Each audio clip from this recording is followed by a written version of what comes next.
Além da solidão interior de que já tenho falado e que deves conservar no meio de todas as conversas, deves amar a solidão exterior, não a ponto de ir procurá-la no deserto, como Santa Maria Egipciaca, São Paulo, Santo Antão, Santo Arsênio e tantos outros eremitas, mas para que tenhas tempo de estar contigo mesma, quer no teu quarto, quer no jardim, ou em algum outro lugar com mais liberdade, entretendo o coração com as boas reflexões ou leituras. Assim fazia o grande bispo de Nazianzo. Passeava, dizia ele, comigo mesmo, pela praia do mar, mais ou menos ao pôr do sol, e aí passava tranquilamente um espaço de tempo. Era este o meu costume, para, por meio deste pequeno divertimento, aliviar o espírito dos trabalhos constantes da vida. E Santo Agostinho conta o mesmo de Santo Ambrósio. Muitas vezes, diz ele, procurei-o em sua casa, sempre aberta a todos, e contemplava-o com gosto, todo absorto na leitura de um livro. E depois de esperar muito tempo, em profundo silêncio, retirava-me sem lhe falar, pensando que era melhor não lhe furtar estes minutos que lhe sobravam de suas muitas ocupações para descansar o espírito. É o exemplo que o Filho de Deus nos deu, referindo-lhe, pois, um dia aos apóstolos, tudo o que tinham acabado de fazer em suas missões. Disse-lhe Jesus: retiremo-nos para a solidão e descansemos um pouco. Capítulo 25. A decência dos vestidos. São Paulo quer que as mulheres cristãs, o que há de entender-se também dos homens, se vistam segundo as regras da decência, deixando de todo o excesso e imodéstia em seus ornatos. Ora, a decência dos vestidos e ornatos depende da matéria, da forma e do asseio. O asseio deve ser geral e contínuo, de sorte que evitemos toda mancha ou coisa semelhante que possa ofender os olhos. Essa limpeza exterior considera-se como um indício da pureza da alma, a ponto de o mesmo Deus exigir dos seus ministros dos altares uma pureza e honestidade perfeita quanto ao corpo. No tocante à matéria e à forma dos vestidos, a decência só se pode determinar com relação às circunstâncias do tempo, da época, dos estados ou vocações, da sociedade em que se vive e das ocasiões.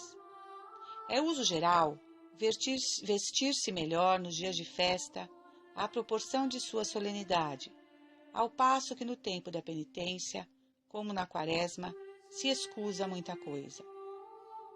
Os dias de casamento e os de luto têm igualmente grande diferença e regras peculiares. Achando-se na corte de um príncipe, o vestuário terá mais dignidade e esplendor do que quando se está em casa. Uma mulher pode e deve se enfeitar melhor quando está com seu marido, sabendo que ele o deseja. Mas se o fizesse em sua ausência, haveria de perguntar-se a quem quererá agradar com isso. As moças se concedem mais adornos, porque podem desejar agradar a muitos, contanto que suas intenções sejam de ganhar um só coração para o casamento legítimo. O mesmo se há de dizer das viúvas, que estão pensando em novas núpcias, contanto que não queiram imitar em tudo as jovens, porque depois de ter passado pelo estado matrimonial e pelos desgostos da viuvez, pensa-se que devem ser mais sóbrias e moderadas. Para aquelas que são verdadeiras viúvas, como diz o apóstolo, isto é, aquelas que possuem no coração as virtudes da viuvez, nenhum adorno convém, além de um ou outro, conforme a humildade, modéstia ou devoção. Se querem, pois, dar amor aos homens, não são verdadeiras viúvas. Isso não o querem dar, por que atrair a si os olhares? Quem não quer receber hóspedes tem de tirar de sua casa a tabuleta. Ri-se sempre dos velhos que se querem fazer de bonitos. É esta uma fraqueza que mesmo o mundo só perdoa na mocidade.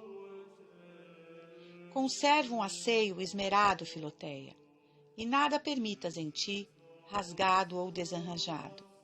É um desprezo das pessoas com quem se convive andar no meio delas com roupas que as podem desgostar. Mas guarda-te cuidadosamente das vaidades e afetações, das curiosidades e das modas levianas. Observa as regras da simplicidade e modéstia, que são indubitavelmente o mais precioso ornato da beleza e a melhor escusa da fealdade. São Pedro adverte principalmente as moças que não usem penteados extravagantes. Os homens, de tão pouco caráter, que se divertem com essas coisas de sensualidade e vaidade, são tidos por toda parte na conta de espíritos efeminados.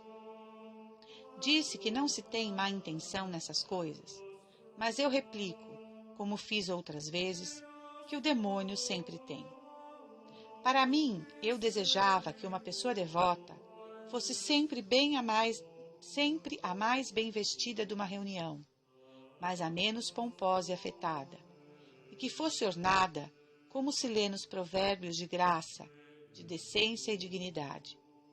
São Luís resume tudo isso numa palavra, dizendo que cada um deve vestir-se segundo o seu estado, de modo que as pessoas prudentes e a gente de bem não possam achar exagero algum e os jovens nenhuma falta de ornato e decência. E no caso em que os jovens não se deem por contentes, é preciso seguir o conselho das pessoas prudentes. Capítulo 26. As conversas e, em primeiro lugar, como se há de falar de Deus. Um dos meios mais triviais que têm os médicos para conhecer o estado de saúde de uma pessoa é a inspeção da língua. E eu posso afirmar que as nossas palavras são o indício mais certo do bom ou do mau estado da alma. Nosso Senhor disse: por vossas palavras sereis justificados, e por vossas palavras sereis condenados. Muitas vezes e espontaneamente, movemos a mão para o lugar em que sentimos uma dor, e movemos a língua a todo o amor que sentimos no coração. Se amas a Deus, Filoteia, falarás frequentemente de Deus nas tuas conversas íntimas com as pessoas de casa, com teus amigos e vizinhos. A boca do justo, diz a Escritura, meditará a sabedoria, e a sua língua falará prudência.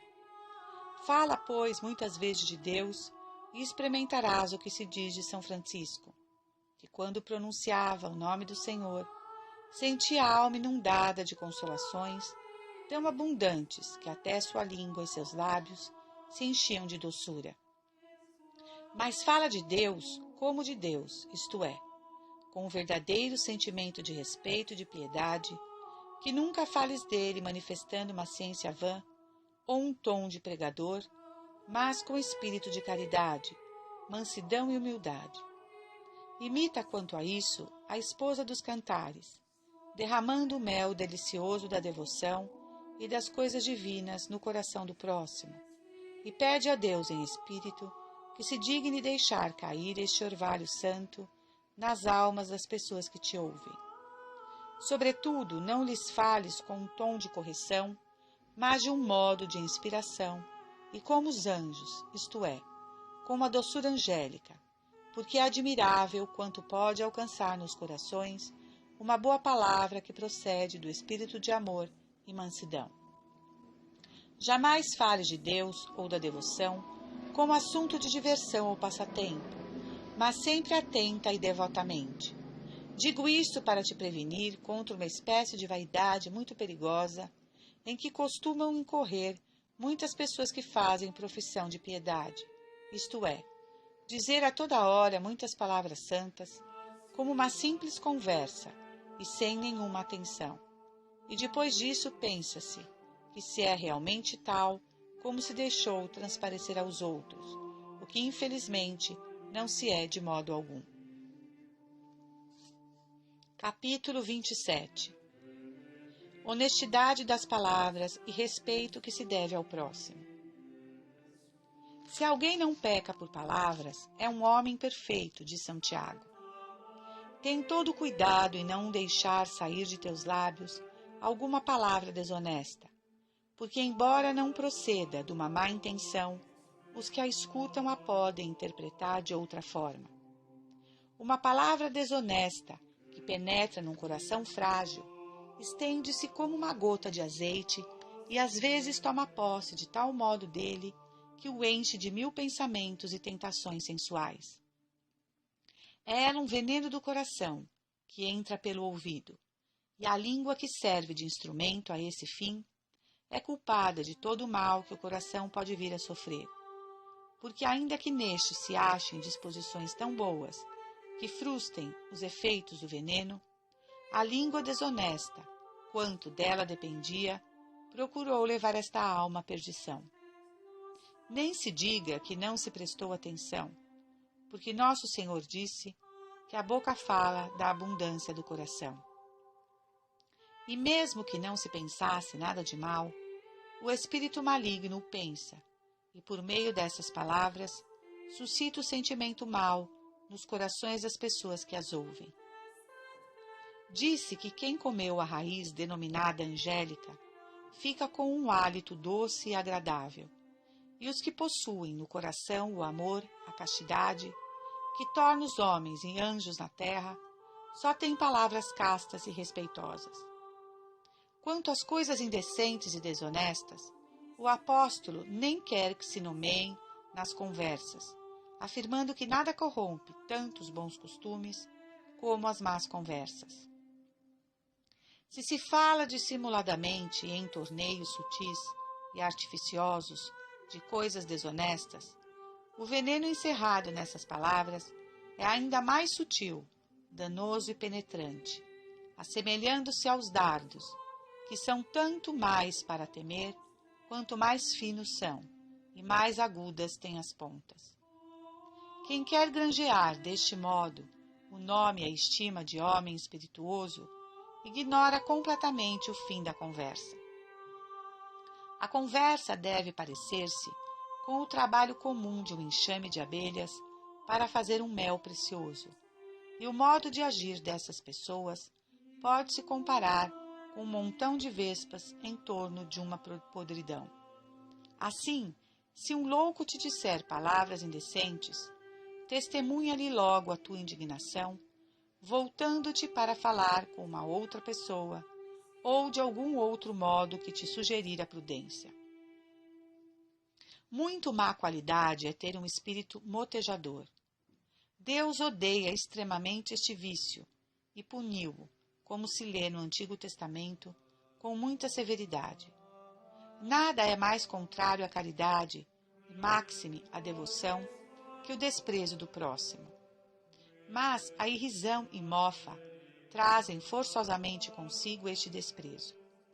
É, pois, um pecado muito grave, e dizem os moralistas, que entre todos os modos de ofender o próximo por palavras, este é o pior, porque tem sempre unido o desprezo, ao passo que nos outros a estima ainda pode subsistir. Mas, quanto a esses jogos de palavras espirituosas, com que pessoas honestas costumam divertir-se, com uma certa animação, sem pecar contra a caridade ou a modéstia, são até uma virtude, que os gregos chamam eutrepelia, ou arte de sustentar uma conversa agradável. Serve-se para recriar o espírito das ocasiões insignificantes que as imperfeições humanas gerais fornecem ao divertimento. Somente deve-se tomar o cuidado que esta alegria inocente não se vá tornando em mofa, porque esta provoca a rir-se do próximo por desprezo, ao passo que esses gracejos delicados só fazem rir por prazer e pelo espírito de certas palavras, ditas por liberdade, confiança e familiaridade, com toda a franqueza, e recebidas de boa mente, tendo-se completa certeza que ninguém as levará a mal. Quando os religiosos da corte de São Luís queriam entabular uma conversa séria e elevada depois do jantar, dizia-lhes o santo rei: agora não é tempo de arrazoar muito, mas de divertir-se com uma conversação animada. Diga, pois, cada um, livre e honestamente, o que lhe vem ao pensamento. Queria com isso dar um prazer à nobreza de que se rodeava, condescendendo nessas provas familiares da bondade de sua real majestade. Enfim, Filoteia, passemos o pouco de tempo que nos é dado para uma conversa recreativa e agradável, de modo que a devoção aí praticada nos assegure uma eternidade feliz.